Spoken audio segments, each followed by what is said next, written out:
అందరికీ నమస్కారం. Thank you sir, thank you sir invite చేసినందుకు. జనరల్గా నాకు సరిగ్గా మాట్లాడడం రాదు, ఇంతవరకు ఎప్పుడు కూడా మాట్లాడలేదు. ఇది నా ఫస్ట్ స్పీచ్ ఆల్మోస్ట్. కానీ లైఫ్లో కాలేజ్లో స్పీచ్ ఇవ్వకూడదు అనుకున్నాను, బట్ అన్ఫార్చునేట్లీ అదే నా ఫస్ట్ స్పీచ్ అవుతుంది. ఎందుకంటే నేను వేరే ఎవరైనా వచ్చి నా కాలేజీలో స్పీచ్ ఇవ్వడానికి వస్తే లాస్ట్లో అలా కూర్చొని మాకు తెలుసులేరా అన్నట్టు ఉండేవాడిని. ఇప్పుడు ఇప్పుడు అదే స్టేజ్కి వచ్చి అలా నిల్చొని మీకు చెప్పాల్సి వస్తుంది. బట్ నా ఇంటర్మీడియట్ అంటే నేను జస్ట్ ఒక చిన్న ఇన్సిడెంట్ షేర్ చేసుకుందాం అనుకుంటున్నాను. నా ఇంటర్మీడియట్ అయిపోయిన తర్వాత నేను ఆల్మోస్ట్ అన్నీ ఆపేసి సినిమా ఫీల్డ్కి వచ్చా. వచ్చి ఇంకా కాలేజ్ వైపు లైఫ్లో వెళ్ళకూడదురా అంటే, ఇంకా కాలేజ్ అంటే చిన్న ఉన్నప్పటి నుంచి చదువు అంటే అస్సలు ఇష్టం ఉండేది కాదు. అందులో అసలు కాలేజ్ వైపు ఇంకోసారి లైఫ్లో వెళ్ళకూడదురా అని ఫీల్ అయ్యేవాడిని. బట్ అన్ఫార్చునేట్లీ ఏంటంటే నాకు ప్రతిసారి ఎక్కడికి వెళ్ళినా కూడా ఎక్కడెక్కడ చదువుకున్నాం, ఏం సర్టిఫికేట్స్ ఉన్నాయి, ఏం చదువుకున్నాం, ఏం సర్టిఫికేట్స్ ఉన్నాయి, ఇవి అడిగేవాళ్ళు అనమాట. ఒక పాయింట్ ఆఫ్ టైంలో చాలా చిరాకు వచ్చి ఒక ఇన్సిడెంట్లో ఏదో సర్టిఫికేట్స్ అన్నీ తగలబెట్టారు. బట్ అదేంటంటే తగలబెట్టా ఎంత అయిపోయింది, ఇంకేంద్రా ఇంకా సూపర్, నేను సినిమాల్లోకి వచ్చేసా, నేను అనుకుంటున్న లైఫ్ని లీడ్ చేస్తున్నా, అసినేటర్గా ట్రై చేస్తున్నా, బట్ ఎనీవేస్ సినిమాల్లో అవకాశాలు రావట్లేదు, అది ఇదంతా. బట్ సుక్కు సార్ని కలిస్తే సుక్కు సార్ ఫిలిం స్కూల్లో జాయిన్ అయ్యి ఒక సర్టిఫికేట్ పట్టుకొని రా అన్నాడు. అమ్మ మళ్ళీ చదువా ఇదేంటి అనుకున్నాను. సరే బెస్ట్ ఫిలిం స్కూల్ ఏంటా అని ఎత్తుక్కుంటూ వెళ్తే చెన్నైలో అడియార్ ఫిలిం స్కూల్ ఉంది అని తెలిసింది.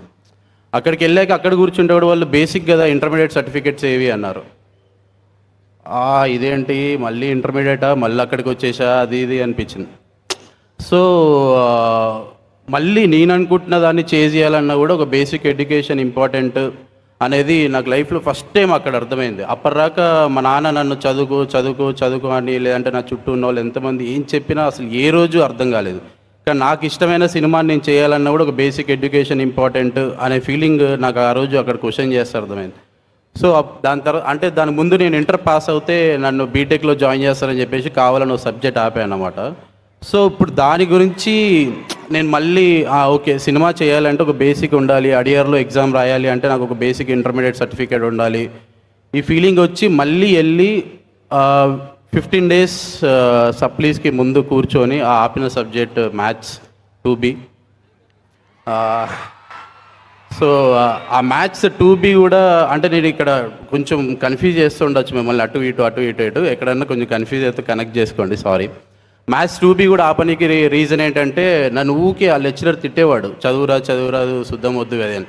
ఓకే ఇతని క్లాసే నేను ఫెయిల్ అయితే ఇతనికి పైనుంచి డోస్ పడుద్ది అన్నట్టు నేను ఫీల్ అయిపోయి కావాలని ఆ సబ్జెక్ట్ ఆపా. అంత అయిపోయిన దాని తర్వాత ఒక 5 day మళ్ళీ అదే లెక్చరర్ దగ్గరికి వెళ్ళి కూర్చొని వాళ్ళ ఇంటి ముందు, సార్ నాకు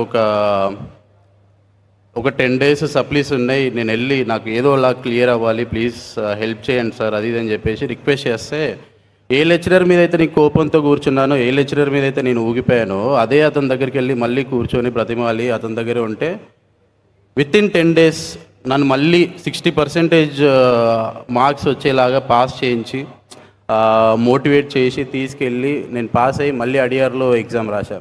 సో ఆ పర్టికులర్ పాయింట్ ఆఫ్ టైంలో నాకు అర్థమైంది ఇంపార్టెన్స్, ఓకే లెక్చరర్స్ ఇంపార్టెన్స్ ఏంటి అనేది, ఎడ్యుకేషన్ ఇంపార్టెంట్ ఏంటి అనేది.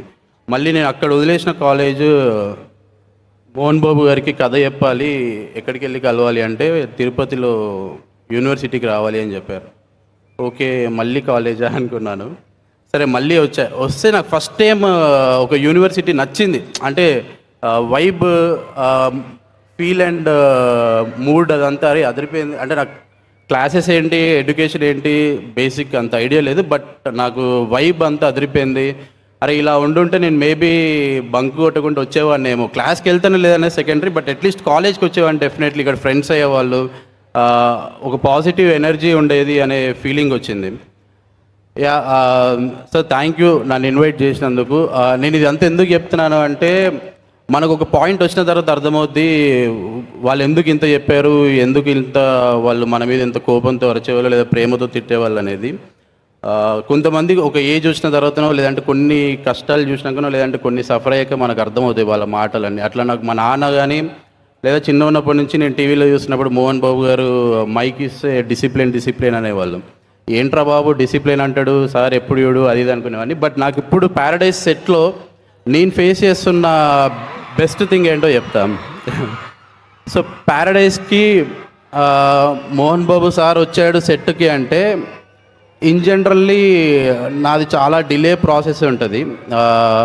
But when ever Mohan Babu sir comes to the set అది మేము అనుకున్న స్కెడ్యూల్ అనుకున్నట్టు ప్రాపర్గా ల్యాండ్ అవుతూ ఉంటుంది. అంటే అనుకున్న స్కెడ్యూల్ అనుకున్నట్టు అయిపోతూ ఉంటుంది. ఎందుకు ఇది ఏంటి ప్రతిసారి ఈయన వచ్చినప్పుడు అయిపోతుంది అనుకున్నాను.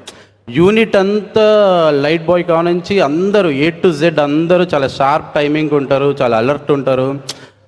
ఓకే నాకు ఇప్పుడు అర్థమవుతుంది ఆ డిసిప్లిన్ తాలూకు వాల్యూ ఏంటి అనేది. మేబీ ఇప్పుడు నేను ఇదంతా చెప్పినా మీకు ఎంత అర్థం అవ్వదో నాకు తెలీదు. బట్ ఒక సెకండ్ ఆలోచించి ఓకే వీళ్ళేంటి ఎందుకు చెప్తున్నారు ఇక్కడ మోహన్ బాబు గారు కానీ వీళ్ళందరూ కానీ ఎందుకు చెప్తున్నారు, లెక్చరర్స్ కానీ ఎందుకు చెప్తున్నారు అని ఆలోచిస్తే మేబీ ఒక్క నిమిషం ఆలోచిస్తే మనకు అర్థమవుద్దేమో. అర్థం కాకపోతే యాజ్ మళ్ళీ మనం యాజ్ యూజువల్గా ఉండొచ్చు. బట్ ట్రై టు అండర్స్టాండ్ వాళ్ళు ఏం చెప్పడానికి ట్రై చేస్తున్నారు అనేది, దాని వెనకాల ఉన్న ఇంటెన్షన్స్ ఏంటి అనేది. Thank you sir, thank you for inviting. And Mohan Babu sir గురించి నేను ఇప్పుడు ఏం మాట్లాడను. అది వన్స్ ఒకసారి trailer teasers from the paradise Shikanja Malik వచ్చిన తర్వాత డెఫినెట్లీ అప్పుడు మీరు 100% ఎంజాయ్ చేస్తారు. మనం మిస్ అవుతున్న మోహన్ బాబు సార్ని డెఫినెట్లీ నేను 100% ట్రై చేస్తున్నాను టు గివ్ మై బెస్ట్. అంటే ఒక పర్టికులర్ జనరేషన్కి మోహన్ బాబు సార్ అంటే కొంచెం అర్థం కాకపోవచ్చు. అది మేబీ ప్యారడైజ్తో డెఫినెట్లీ ల్యాండ్ చేస్తాం. Thank you so much. Thank you sir.